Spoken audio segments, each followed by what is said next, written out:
L'homme a toujours été à la recherche de la liberté. Christ nous propose le chemin de la vraie liberté. Chers amis, c'est le sujet que nous allons débattre dans notre réflexion d'aujourd'hui. Qu'est-ce que la vraie liberté? Nous sommes toujours dans le cadre de notre série « Le pouvoir de l'espérance » et la vraie liberté, lorsque nous la comprenons, elle participe à nous faire rentrer dans la véritable espérance. Qu'est-ce que la vraie liberté? Quelle est la liberté que Christ veut nous donner et est capable de nous donner et pourquoi? Alors nous allons, pour répondre à toutes ces questions, commencer par nous rappeler d'une chose. Quand il y a une ressemblance physique ou comportementale entre les membres d'une famille, on dit souvent que l'enfant ressemble à ses parents. Oui, car le parent était là avant et c'est lui qui a formé et formaté cet enfant. La situation, elle est différente quand il s'agit de Jésus et de sa mère. Jésus est le seul fils qui a été là avant sa mère. Il était même là avant les lointains ancêtres de sa mère. Oh, c'est vrai que si on se limite à la réalité scientifique, il sera difficile d'accepter ce qui vient d'être dit. Je vous le concède. D'ailleurs, certains contemporains de Jésus n'acceptaient pas non plus cette affirmation, l'affirmation que Jésus était là bien avant sa mère et bien avant les lointains ancêtres de sa mère. Même les contemporains de Jésus n'ont pas tous accepté cela. Nous en voulons pour preuve l'échange que Jésus a eu avec des leaders de son époque, des responsables de son époque, religieux notamment. Dans Jean 8, nous avons le récit de cette rencontre, de ce partage. Jean 8 au verset 58 et 59. Quand Jésus leur dit en vérité, je vous le dis, avant qu'Abraham fût, je suis. Abraham est un lointain ancêtre de Marie, la mère de Jésus. Là-dessus, lorsque les personnes ont entendu ce que Jésus a dit, avant qu'Abraham fût, je suis, là-dessus, ils prirent des pierres pour les jeter contre lui. Mais Jésus se cacha et il sortit du temple. Donc vous voyez qu'ils n'ont pas accepté que Jésus dise qu'il était là bien longtemps avant même Abraham. Cependant, chers amis, ce n'est pas parce qu'une affirmation dépasse les limites de la science ou qu'une majorité ou encore que les personnes influentes de la société rejettent une affirmation qu'elle soit pour autant fausse. La vérité ne se trouve pas toujours dans les limites de la science, ni chez les plus puissants, ni dans la majorité. Sur la base de la Bible, nous admettons que Jésus est de nature divine et de nature humaine par son incarnation. C'est ainsi qu'il est annoncé par les anges qui portent l'évangile, la bonne nouvelle, aux bergers qui étaient en train de faire paître leur troupeau dehors le jour de la naissance de Jésus. Et vous comprenez pourquoi parfois il nous arrive de dire que la date choisie pour la naissance de Jésus peut être discutée, parce qu'il est assez difficile de concevoir que les bergers fassent paître leur troupeau dehors au mois de décembre. C'est à discuter. C'est ainsi, je disais, que les anges annoncent aux bergers qui étaient dans les champs avec leur troupeau la naissance de Jésus. Ils portent l'évangile, ils portent la bonne nouvelle. Et que disent-ils? Dans Luc chapitre 2, versets 10 et 11, la Bible dit « Mais l'ange leur dit, donc aux bergers, ne craignez point, car je vous annonce une bonne nouvelle, je vous annonce l'évangile, qui sera pour tout le peuple le sujet d'une grande joie. C'est aujourd'hui, dans la ville de David, il vous est né un sauveur qui est le Christ le Seigneur. Quand Jésus vient au monde, il est présenté comme le sauveur, le Christ le Seigneur. Par sa naissance, Jésus prend la nature humaine, mais il ne cesse pas pour autant d'être le Seigneur.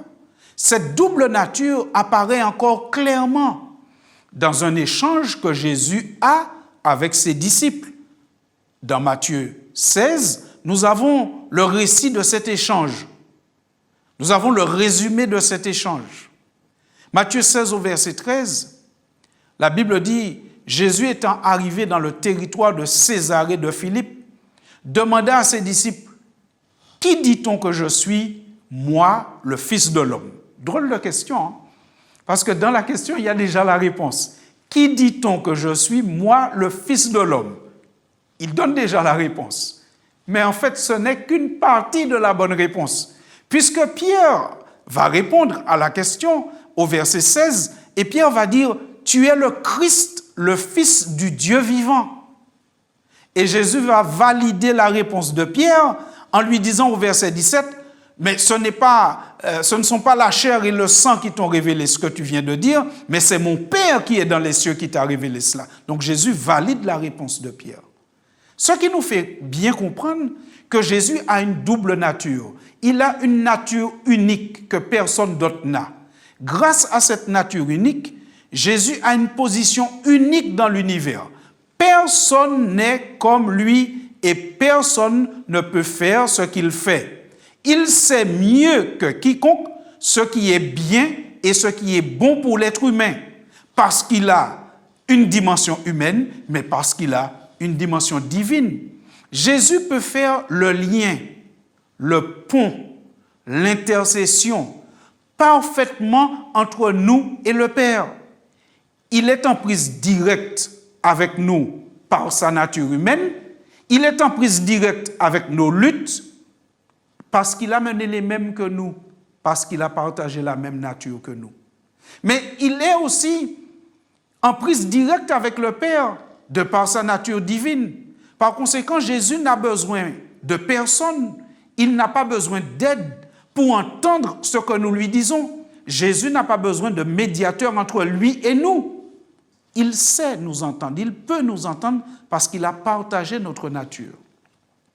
De par sa nature unique et merveilleuse, de Fils de l'homme et Fils de Dieu, Jésus peut nous comprendre, nous pardonner, mais aussi nous donner les moyens de sortir de n'importe quel esclavage ou pratique malsaine, parce qu'il a lutté et vaincu dans les mêmes conditions que nous, mais il a vaincu. C'est pour cela que nous lisons dans Hébreux chapitre 4, versets 15 et 16, « Car nous n'avons pas un souverain sacrificateur qui ne puisse compatir à nos faiblesses. Au contraire, il a mené les mêmes luttes que nous. Chaque fois que nous sommes tentés, nous devons nous dire que Jésus a été tenté dans le même rayon que nous, de la même manière. » Vous savez, chers amis, il n'y a pas de nouveau péché. Il n'y a que des nouveaux pécheurs.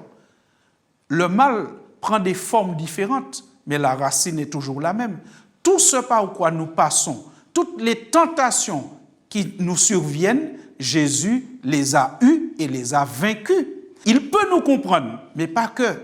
Parce que le verset 16 nous donne cette invitation.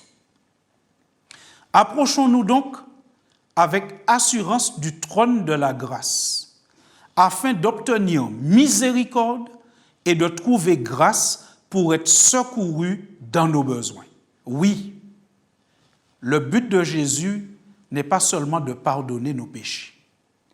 C'est aussi nous donner la victoire sur la tentation, de nous permettre d'être libres de dire non. Approchons-nous donc avec assurance du trône de la grâce, afin d'être secourus dans tous nos besoins. Nous n'avons pas besoin que du pardon. Oui, nous avons besoin du pardon. Mais nous avons aussi envie de nous sentir libres, libres de pouvoir dire non. Alors, si on veut dire oui au mal, c'est aussi une liberté que Dieu nous accorde. Mais Dieu veut aussi accorder la liberté à ceux qui veulent dire non. Il veut nous accorder le pouvoir de dire non. Être libre, chers amis, ce n'est pas faire ce qu'on veut.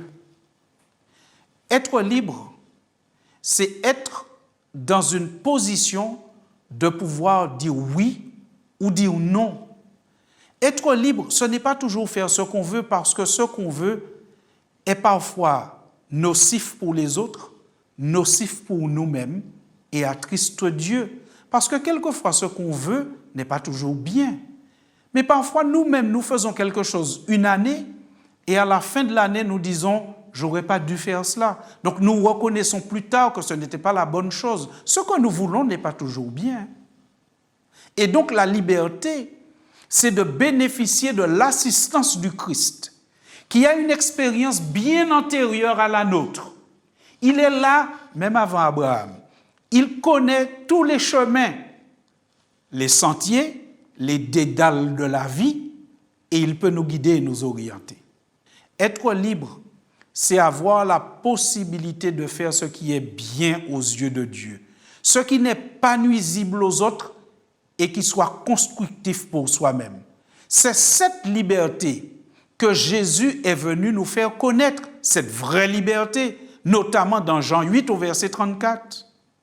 Lorsque Jésus discute dans Jean 8 au verset 34 avec ses contemporains, il veut leur faire découvrir ce qu'est la vraie liberté. Lisons ensemble.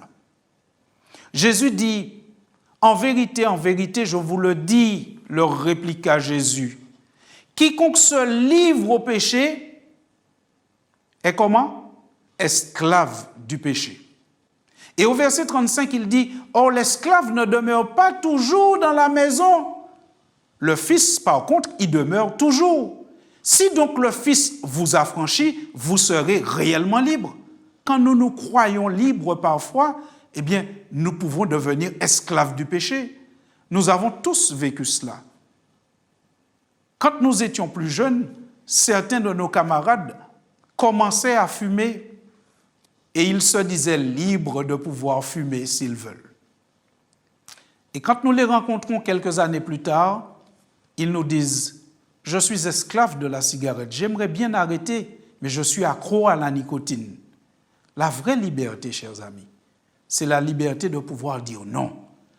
Oui, Jésus veut et peut nous libérer de l'esclavage du péché. Il veut faire des humains que nous sommes des êtres libres, libres de faire le bien, de faire ce qui est bien. Parce qu'aujourd'hui, parfois, nous ne sommes pas libres de faire le bien. Nous sommes libres de faire que ce qui est mal. Et parfois même à l'encontre de nos désirs les plus profonds. Quelquefois, nous avons le désir profond de faire le bien. Nous nous levons même en disant « je vais faire le bien ». Et à la fin de la journée, nous sommes obligés de faire le triste constat que nous n'avons pas pu faire ce que nous avions décidé de bien. Vous savez, chers amis, la vraie liberté, c'est cette capacité qui est en Christ, qui appartient à Christ, de dire non au péché et de marcher d'après les commandements de Dieu qui sont pour notre bonheur.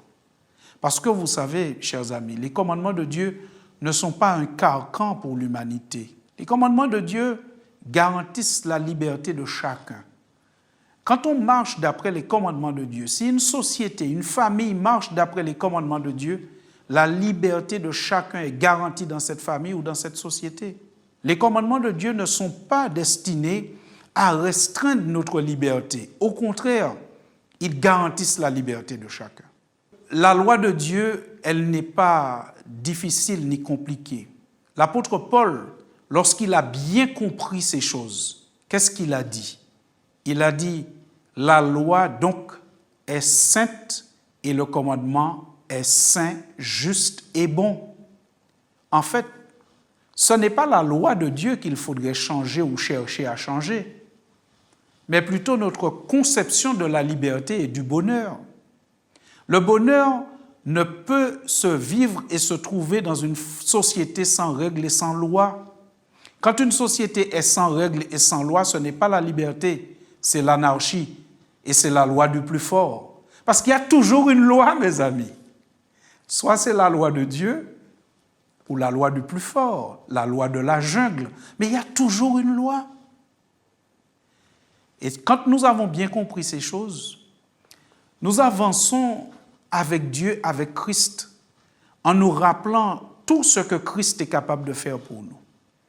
Christ est capable de pardonner nos péchés, mais pas que. C'est un aspect de son ministère et de ses capacités. Il peut comprendre nos faiblesses, nos chutes. Il sait même quand nous avons été ignorants ou égarés. Mais il veut nous donner plus que cela. Jésus, il veut nous donner plus que simplement le pardon de nos péchés. Il veut nous donner la vraie liberté. Prenons l'exemple d'un homme dont l'histoire est racontée dans la Bible, dans plusieurs pages de la Bible. Cet homme s'appelait Salomon. Salomon était un roi d'Israël, fils de David. Il connaissait donc Dieu et sa parole, et lui-même il témoigne du fait qu'à un certain moment, il a mis de côté la parole de Dieu dans sa vie. Il témoigne dans Ecclésiaste chapitre 2 au verset 10 quand il dit « Tout ce que mes yeux avaient désiré, je ne les ai point privés. Je n'ai refusé à mon cœur aucune joie. Mon cœur prenait plaisir à tout mon travail et c'est là la part qui m'en est revenue. » Et si vous prenez le temps de lire l'histoire de la vie de cet homme, de Salomon, effectivement, il ne s'est refusé aucun plaisir, dans aucun domaine. Il détaille tous les domaines de la vie. Et à tous ses sens, il a accordé tout ce qu'on peut accorder à ses sens, pensant qu'il trouverait le bonheur. Mais à la fin, il finit par dire, maintenant au chapitre 8, il avance dans son expérience de vie. Et il dit au chapitre 8, cependant, quoique le pécheur fasse 100 fois le mal et qu'il persévère longtemps, je sais aussi que le bonheur est pour ceux qui craignent Dieu parce qu'ils ont de la crainte devant lui. Il dit encore, mais le bonheur n'est pas pour le méchant et il ne prolongera point ses jours, pas plus que l'ombre, parce qu'il n'a pas de la crainte devant Dieu. Mes chers amis, regardons ceux qui ont été avant nous, peut-être tout près de nous, ou très longtemps dans le passé, comme Salomon, et comprenons bien que la recherche du plaisir pour le plaisir sans Dieu ne mène pas au bonheur. Dieu n'est pas contre le plaisir. D'ailleurs, c'est lui qui nous a donné nos sens, et c'est par nos sens que nous éprouvons du plaisir. Dieu n'est absolument pas contre le plaisir. Cependant, la recherche du plaisir ne doit pas devenir l'objectif numéro 1 de notre vie. Et la recherche du plaisir ne peut se faire au mépris de l'autre ou en utilisant l'autre ou en abusant l'autre ou en faisant de la peine à l'autre. On ne peut pas prendre son pied et faire les autres perdre leur tête. Chers amis, beaucoup ont essayé, mais ils ont tous conclu comme Salomon alors à la fin de leur vie. Je sais que le bonheur n'est pas pour le méchant, mais le bonheur est pour ceux qui craignent l'Éternel. Chers amis, Dieu nous fait savoir encore une fois qu'il n'y a pas d'avenir heureux sans lui. Il n'y a pas de bonheur sans Dieu. Alors que nous sommes dans cette période où beaucoup commémorent la venue du Christ sur la terre, sa naissance, rappelons-nous que Christ n'est pas qu'un bébé, il n'est pas qu'un humain, il est le Seigneur, il est Dieu, il est Emmanuel parmi nous. Et quand nous avons cette conscience de la nature, de la double nature, de la nature unique du Christ, nous considérons que celui que nous portons dans nos cœurs est capable de nous comprendre, mais il est désireux également de nous transformer et de nous donner la vraie liberté. Chers amis, entrons dans la vraie liberté. Ne soyons esclaves de rien ni de personne, mais soyons libres, véritablement libres. Libres de dire non, libres de repousser le mal, libres d'appartenir à Jésus. C'est le chemin du bonheur. Prenons le chemin du bonheur. Prions ensemble. Seigneur, nous te remercions parce que la Bible, c'est ta parole. Et dans la Bible, il n'y a pas de discours philosophique, mais le récit de l'interaction qu'il y a entre toi et des hommes. Et ces récits nous servent de modèle pour que nous ne puissions pas nous égarer. Merci Seigneur parce que dans ta bonté, tu as pardonné à Salomon qui t'a abandonné, qui s'est détourné de toi, qui s'est livré au mal. Mais quand il est revenu, Seigneur, il a pu bénéficier de ta grâce et de ton pardon et il a pu témoigner que le vrai bonheur se trouve auprès de l'Éternel. Seigneur, qui que nous soyons, peut-être comme Salomon, un roi ou un riche ou une personne importante, d'après les critères de la société, ou simplement, Seigneur, un citoyen, mais Seigneur, ta grâce, elle est pour tous les hommes. Que nous soyons riches ou pauvres, rois ou simples citoyens, ta grâce, elle est pour tous les hommes. Merci de l'avoir manifestée pour Salomon. Merci de manifester ta grâce, ton pardon et ta miséricorde pour chacun de nous aujourd'hui qui, comme Salomon, confesse son péché. Aide-nous comme Salomon, Seigneur, à reconnaître que nous sommes peut-être égarés, éloignés de toi, méprisés pendant des années. Mais dans ta bonté, tu nous accueilles et tu nous pardonnes aujourd'hui. Aide-nous comme Salomon à reconnaître, Seigneur, que le vrai bonheur, c'est près de toi et en toi qu'il est. Aide-nous à t'accepter comme sauveur. Aide-nous à nous engager avec toi. Aide-nous à marcher avec toi. Aide-nous à prendre la décision d'être baptisés, comme tous ceux qui se sont repentis ont été baptisés dans la Bible. Seigneur, aide-nous à marcher avec toi. Aide-nous à entrer dans le bonheur. C'est notre prière au nom de Jésus. Amen. Chers amis, je vous souhaite de lire l'histoire de Salomon et de comprendre encore une fois que le bonheur, c'est en Jésus qu'il se trouve. Ce personnage tellement unique, ce Dieu, cet homme qui nous comprend et qui nous aime. Que Dieu vous bénisse et à très bientôt.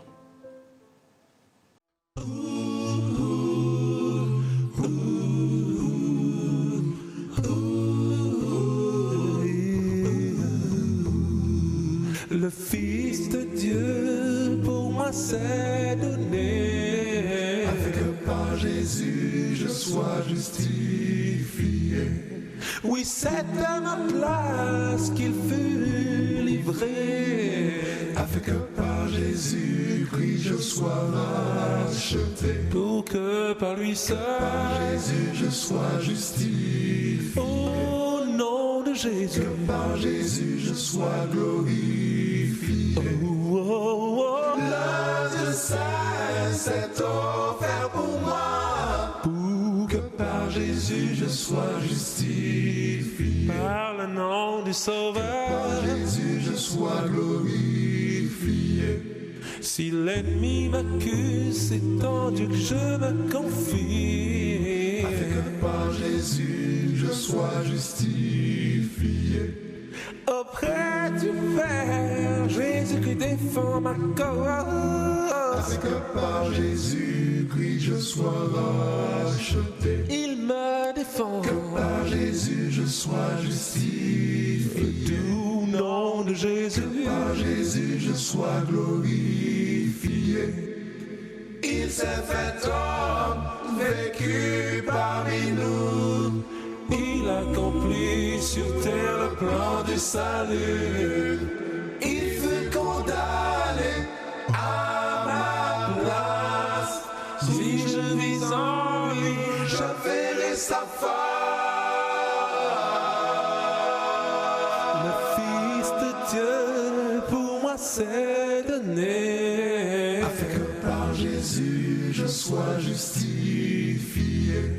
Oui, c'est à ma place qu'il fut livré, afin que par Jésus-Christ je sois racheté. Pour que par lui, que par Jésus je sois justifié. Pour que par lui seul, que par Jésus je sois glorifié. Oh, oh, oh. Le Dieu saint s'est offert pour moi, pour que par Jésus je sois justifié. Par le doux nom de Jésus, que par Jésus je sois glorifié. Je sois glorifié.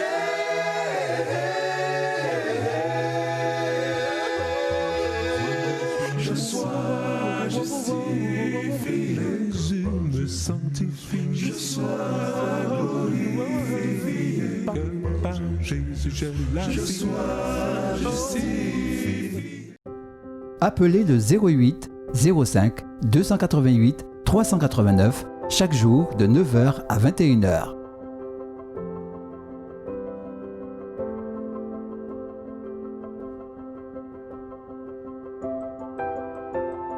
Pour recevoir notre littérature gratuite, Retrouvez le pouvoir de l'espérance chaque jour du 13 au 27 décembre. sur cette antenne, à la même heure.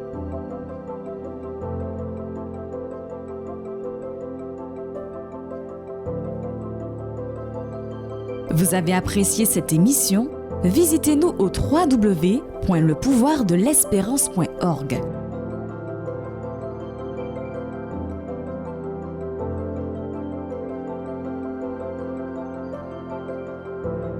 Pour recevoir notre littérature gratuite, Retrouvez le pouvoir de l'espérance chaque jour du 13 au 27 décembre. sur cette antenne, à la même heure.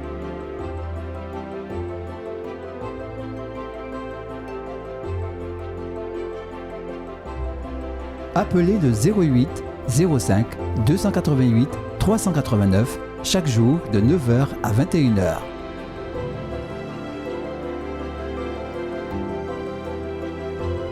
Pour avoir une info, Voir le replay, exprimer un besoin, une prière, visitez-nous au www.lepouvoirdelespérance.org. Merci de votre écoute. À demain.